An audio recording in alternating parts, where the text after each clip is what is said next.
Gagawa po tayo ngayon ng bistek Tagalog, pero ang gagamitin po natin ay lemon. Okay, at ang meat na gagamitin ko ay top sirloin. Top sirloin po talaga, hiwa-hiwain po muna natin ang meat. Top sirloin po talaga ang ginagamit ko basta't nagluluto po ako ng bistek. Ako, nasira ang aking gloves. Papalitan ko lang po ang gloves ko. At itong aking kutsilyo, talaga namang nasagi lang ha ng gloves. Talagang napunit. Okay, so magpapalit tayo ng gloves. Gusto ko kasi parating naka-gloves, especially pagka ako po ay naghihiwa ng mga meat. Kasi syempre alam naman ninyo, food safety. Okay, so ayan, bago na ang gloves natin, ang ginagamit ko po talaga, at ito pong mga meat na to, nahugasan ko na po to. Ang ginagamit ko po talaga ay top sirloin sa paggawa po ng ating bistek. Okay, yan, hinihiwa-hiwa ko lang po ang ating mga meat.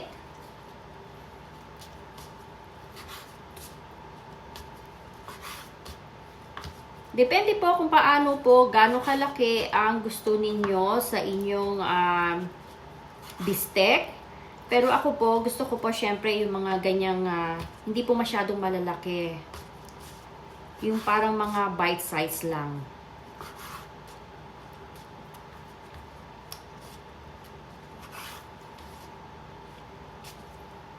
Two packages po ito ng top sirloin.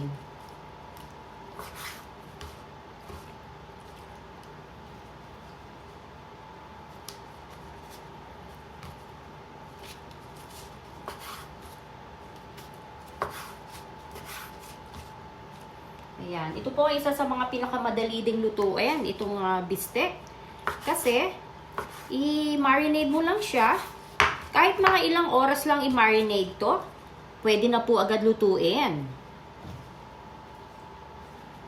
At ito po, pagka niluto ko po to, well, actually, this is for tomorrow. So, ang gusto ko ay ma-marinate ko na siya ngayon. At bukas ko siya lulutuin. At, gagamit tayo rito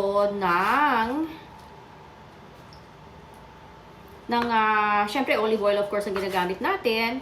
Lalagyan po natin siya ng patatas. Pagka nagluluto po ako, gusto po ng aking pamilya may patatas. Okay, so ayan, nahiwa ko na po lahat ang ating meat. At this point, gagawin ko, magpapalit tayo ngayon ng chopping board. So ayan ang ating meat. Okay, hihiwain po natin ngayon ang ating mga lemon. Kasi lemon ang gagamitin po natin na pampalasa ng ating bistek. Okay, kukuha lang ako ng panibagong kutsilyo. Okay. At ito, ating lemon. Hihiwain ko na po ang lemon natin. Ko lang yan. Okay. So, hiwain ko na pong lahat ng lemon. This is about 5 lemons. Alam nyo ba, napakamahal ngayon ng lemon. Grabe, nagulat ako. Namili ako kahapon sa Whole Foods. Nag-grocery ako kahapon sa Whole Foods. Ang isang lemon, maniwala kayo, 89 cents. 89 cents ang isang lemon. Meron kami ditong lemon tree pero hindi pa siya nagbubunga. Okay, so I have about 5 lemons here. Ito ang ating lemon squeezer. Mas madali po kasi pagka meron nito, talagang nakukuha talaga lahat ng juice ng lemon. Yan. Ang ating lemon squeezer.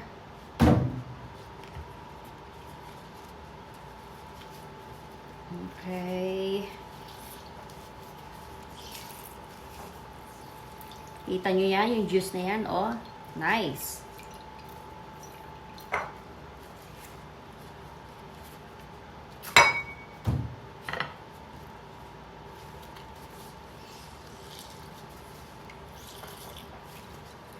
Masarap syempre yung medyo marami-raming lemon eh. Kasi yan ang gagawin nating pinaka-sauce ng ating bistek. Diba yung pinagbabaran, ganun din po ba kayo kung magluto? Yung pinagbabaran ng ating bistek, ayan po ang ating gagawing sauce ng ating bistek.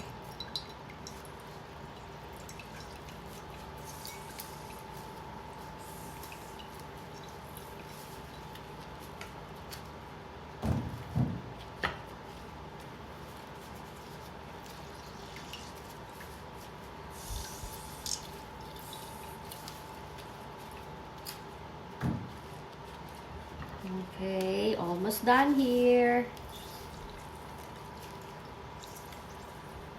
Yan lang ang kagandahan pagka meron kayong lemon squeezer kasi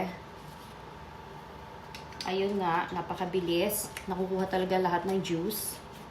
Walang nasasayang.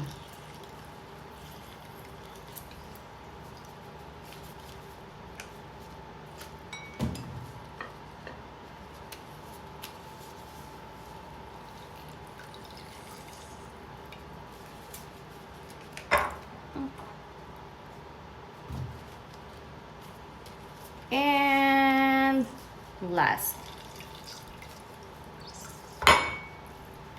Okay, so we're done here.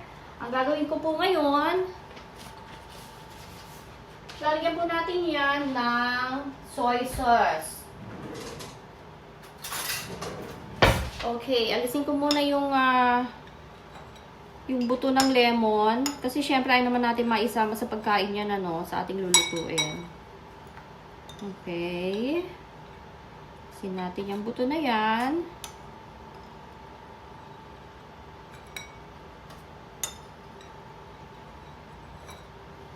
Okay, so, lalagyan po natin siya ngayon ng ground pepper.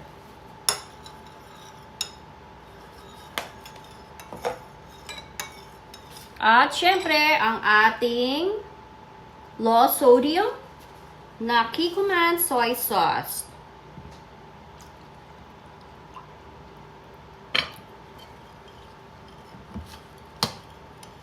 Titikman ko po to. Kayo po ba ganon? Tinitikman yung inyong ang inyong mixture? Titikman po natin kung tama na po yan sa asim.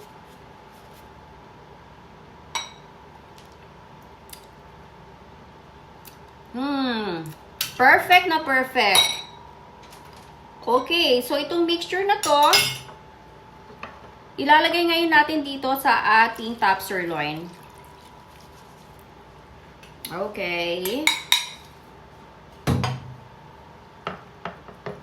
At syempre, i-marinate natin to overnight. Spread lang natin yung meat para pantay ang kanyang pagkaka-marinade. I'm gonna cover this one, put this in the fridge, and I'm gonna cook this tomorrow. At makikita nyo po ang aking pagluluto ng beefsteak tomorrow. Ng ating beefsteak, yung minarinade po natin kahapon. But first of all, syempre, ang beefsteak po natin, nilalagyan po natin ng potatoes, fried potatoes. Ganun din po ba kayo pagka nagluluto ng beefsteak? Naglalagay po kayo ng fried potatoes. So, ayan po, naghihiwa na po ako ng mga potatoes. At hinihiwa po, kulot po siya ng pabilog. Ito pong mga potatoes na to, i-fried po natin to.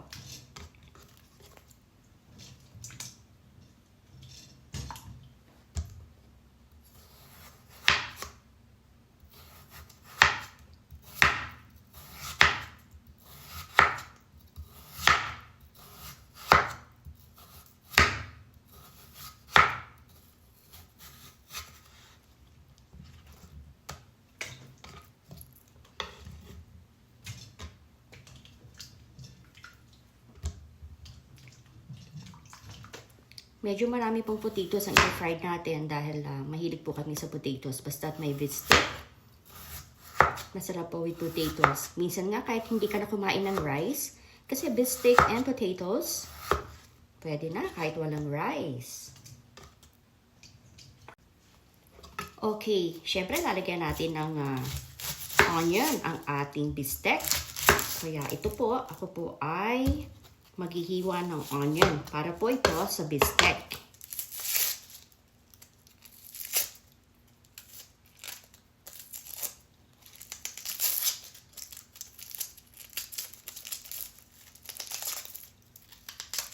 Masarap po yung may onion ng bistek, di ba?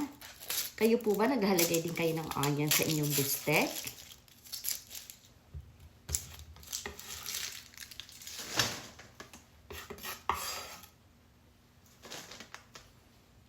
At ang paghihiwa ko po ng onion pag nagluluto po ako ng bistek ay ganito lang po. Pabilog din po ang onion.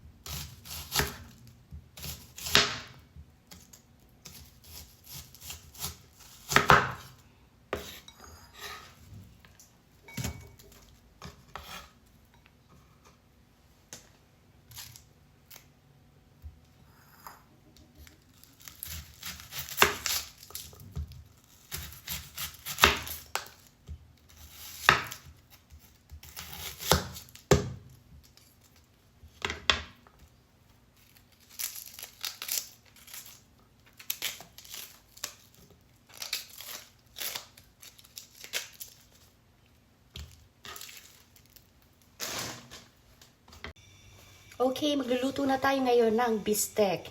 Uunahin po natin ang onion, ang red onion natin. Siyempre, gagamit tayo ng olive oil.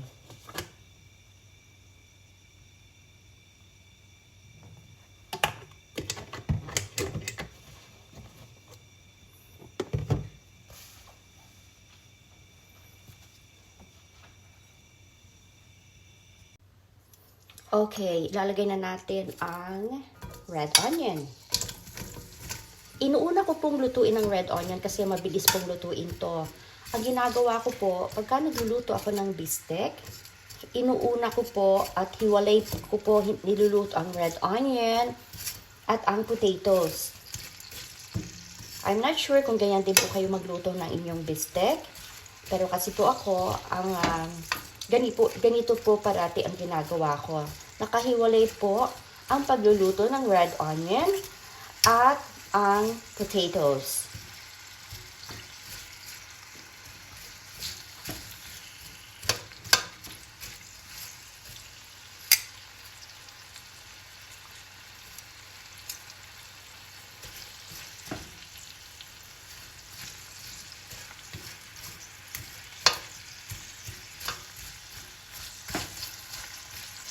Yan lang po natin siya hanggang maluto po ang red onion.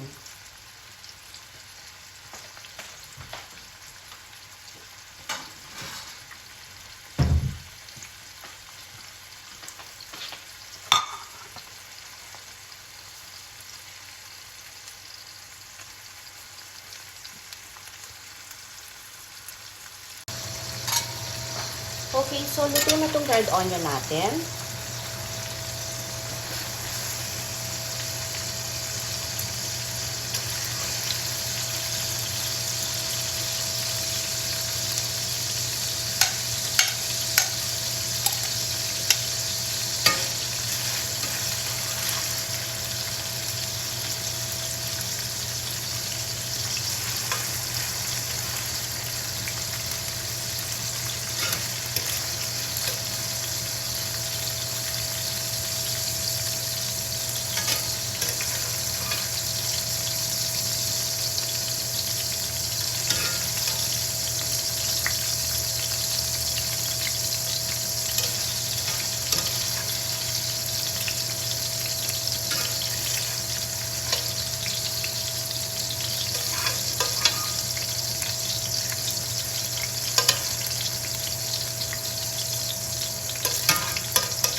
Kaya lulutuin na po natin ang ating potatoes.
Okay, so pwede na itong potatoes.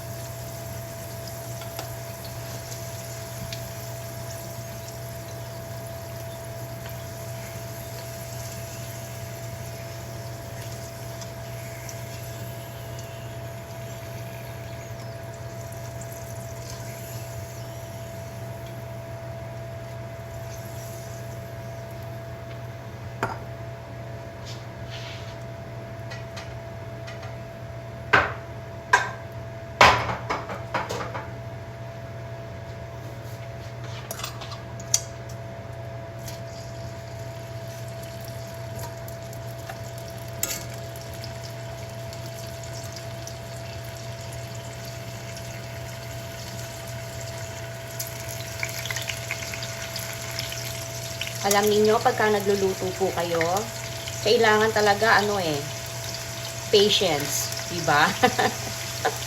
Na i-apply natin ang ating pagiging mapasensya sa ating pagluluto. Bakit kamo? Kasi tingnan niyo katulad dito. Okay, niluluto ko ang potatoes. Okay. Hindi pwedeng magmadali, di ba? Kailangan hintayin mo maluto yung potatoes eh. At sa dami nitong potatoes na to, baka sabihin mo, ay naku, hindi ko na lang lalagyan ng potatoes ang aking bistec. Pero sabi ko nga sa inyo, patience is a virtue. Pagkatapos naman nito, naku, napakasarap po nitong bistec na to. O, diba, na i-apply natin ang ating pagiging mapasensya sa ating pagluluto. O, ayan, sabihin nyo, tagal lutuin, ang daming patatas. Well, talagang ganyan. Kasi, syempre, gusto natin kumain ng masarap. Syempre, kailangan natin ng patience. O, diba? Okay, so hintayin natin yan. Siguro mga third batch. Ito siguro pinaka-last na to. Itong nasa container na to na potatoes. So, hintayin natin maluto yan. At after that, ang ating lulutuin ay ang ating half sirloin na minarinade ko kahapon. Okay, so luto na po ang lahat ng ating potatoes. Ilalagay na natin ang bake. Nako. Nagulat ako dun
Ito pong gamit kong beef sa aking bistec ay top sirloin.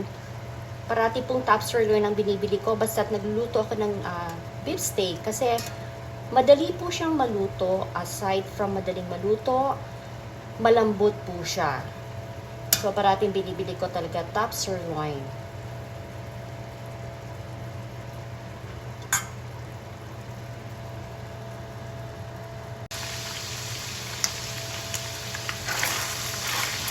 Okay, so luto na to.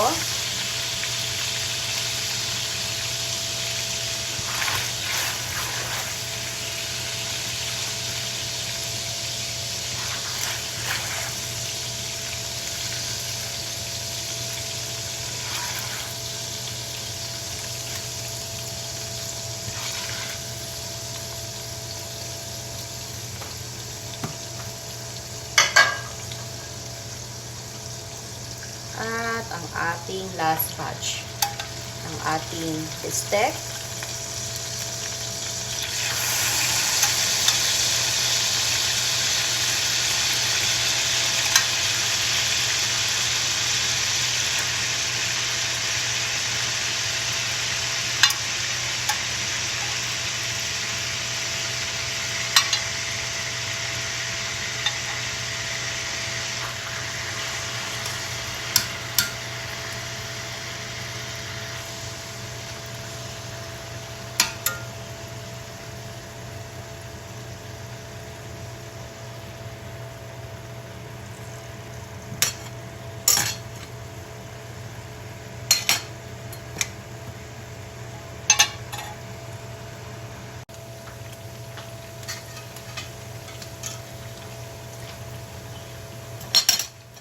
Okay, so ito na yung last batch ng ating bistek. At lulutuin na natin ang ating sauce.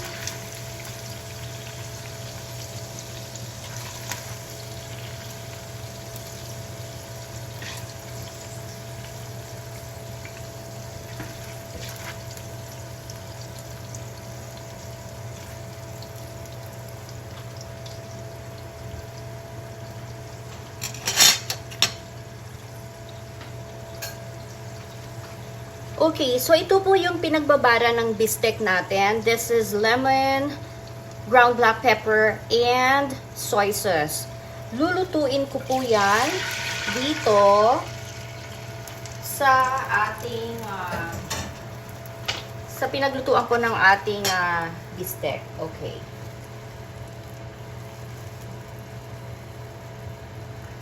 Ganyan po ako magluto ng bistek. Okay, so hindi ko po pinagsasama-sama ang mga sauce sa ating beef. Makikita nyo po after that kung paano ko po i-plating. Mag-plating po tayo after this. So, yan lang po natin kumulo.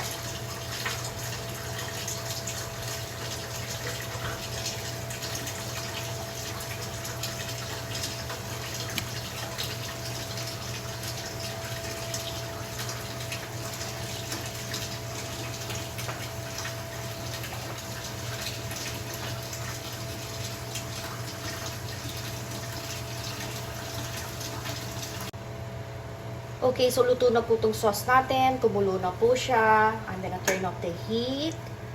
At ito transfer ko po siya sa isang bowl. Ayan po ang ating sauce. Ito transfer ko na po siya sa isang bowl para po makapag-plating na po ako. So ito na ang ating bistek with red onion and potatoes. At ito po yung kanyang sauce. Ayan po. So, ngayon ang gagawin po natin, magpe-plating na po tayo.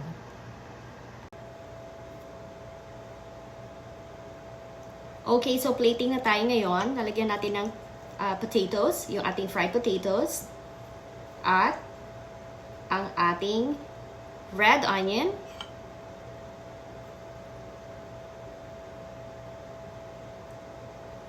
At syempre ang ating bistek.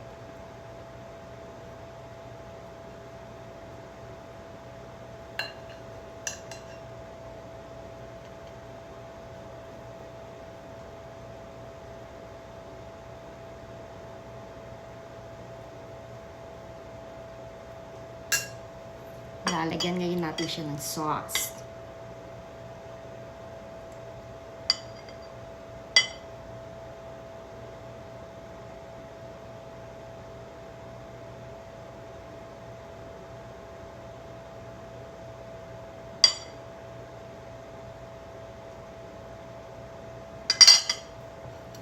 So, ito na po ang ating bistek with potatoes and red onion.